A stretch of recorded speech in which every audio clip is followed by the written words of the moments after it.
everyone, I hope you guys are doing fine. I welcome you all to the day 14 of CA Inter question series, and today's topic is audit sampling. So let's get started. Question number 1 is audit testing done through statistical sampling is more scientific than testing based entirely on the auditor's own judgment because it involves use of mathematical laws of probability in determining the appropriate sample size in varying circumstances. Explain and also state advantages of statistical sampling.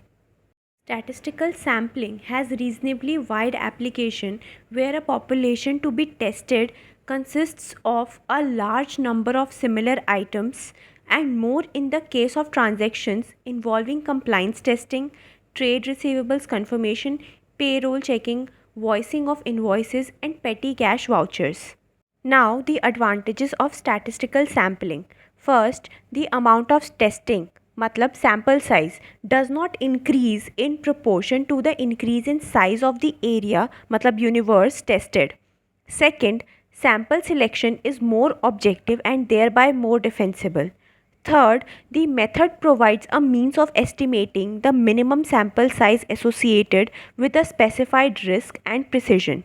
Fourth is it provides a means for deriving a calculated risk and corresponding precisions. Matlab sampling error, that is the probable difference in result due to the use of a sample in lieu of examining all records in the universe using the same audit procedures. And last, it may provide a better description of a large mass of data than a complete examination of all the data, since non-sampling errors such as processing and clerical mistakes are not as large. Question number 2 is, with reference to SA 530 audit sampling, explain briefly the following factors that the auditor may consider when determining the sample size for the test of details. First, the desired level of assurance. Second, stratification of the population. First, desired level of assurance. An increase in the auditor's desired level of assurance कब होगा जब tolerable misstatements is not exceeded by actual misstatement in the population. This will lead to increase in sample size.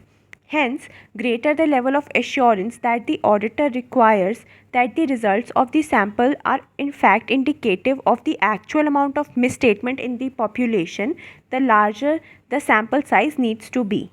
Second, stratification of population.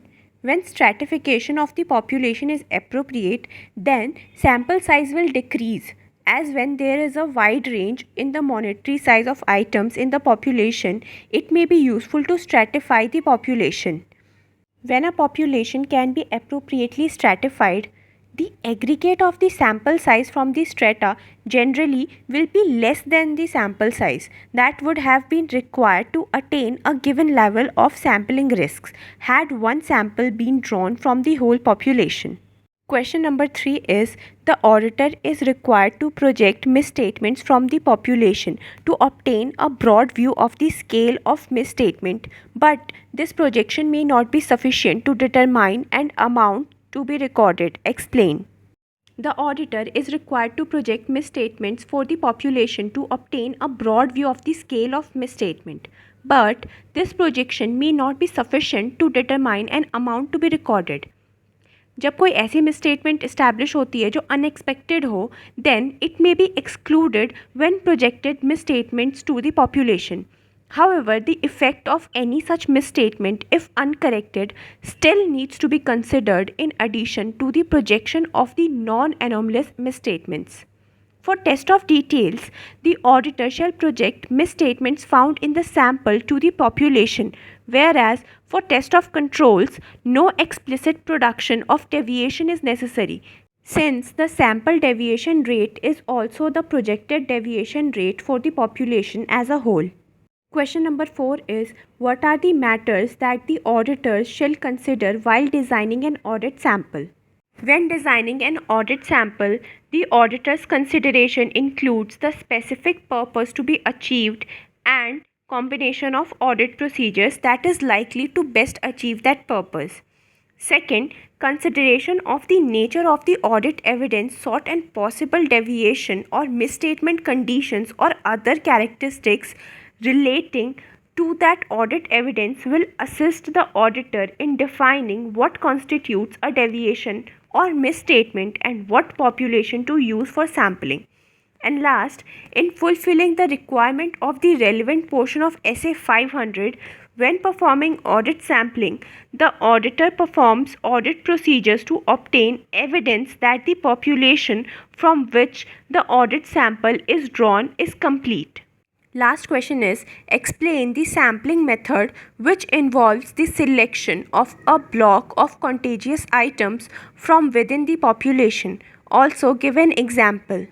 Block sampling method involves selection of a block contagious item from within the population. Block selection cannot ordinarily be used in audit sampling because most populations are structured such that items in a sequence can be expected to have similar characteristics to each other, but different characteristics from items elsewhere in the population. Although circumstances, it may be an appropriate audit procedure to examine a block of items. It would rarely be an appropriate sample selection technique when the auditor intends to draw valid inferences about the entire population based on the sample. For example, या तो हम 200 sales invoices ले सकते हैं किसी month के, या फिर सेम 4 ब्लॉक्स में 50 सेल्स इन्वॉइसेस ले सकते हैं. Therefore, once the first item in the block is selected, the rest of the block follows items to the completion.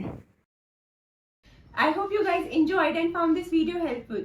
Do write your thoughts in the comments below and I'll see you in the next video with new chapter and new questions. तब तक मेहनत करते रहें और आगे बढ़ते रहें.